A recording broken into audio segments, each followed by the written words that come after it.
Hi, this is Luke from newecom.ai, and in today's video I'll show you how to configure the ShopSmart tool into your Shopify store.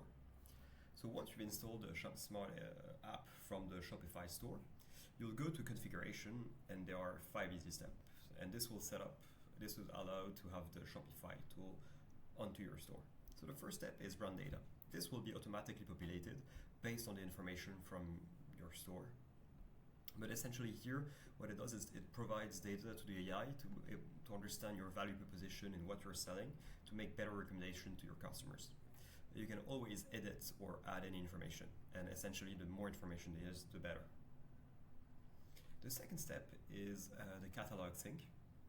So here, you'll just have to click on sync the catalog. It might take 2 to 5 minutes depending on the size of the store, but here we'll take all your product information or a catalog from product description to product specification, and the AI will ingest this data and understand your catalog and provide also better recommendations to your customers.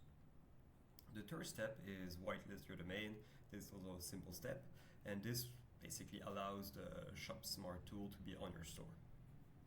The fourth step is optional because you can always come back or have default configuration. But here you'll be able to customize the widgets of ShopSmart. So you can choose the color.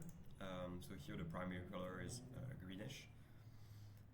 And you can choose the secondary color, which is black in this case. You can add some initial questions, which is always good to have, as it will make it easier for your clients to ask questions to the AI. You can add as many as you want. You can modify them and come back. You can modify your title and subtitle, and finally you can modify the widget position. So it could be top left, top right, etc. So here, as I was saying, you can always come back, change the colors, change the position, change the text. So this step is modifiable. And the final step is basically to activate the ShopSmart tool onto your store.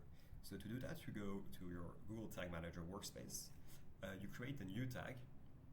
In the tag configuration, you go to Custom HTML, and you just have to paste the snippets and choose a trigger. The trigger would mean when you want the ShopSmart widget to appear on your store. So ideally every page, but you choose whatever you prefer. And finally, you save and publish to your workspace. You can also do it manually, so you can paste the snippet in your HTML code, push and publish. And there you go, you should have now the ShopSmart tool onto your store. You'll see additional step in the configuration, but this I'll cover in a second video, which are additional features that you can have with the ShopSmart. Thank you.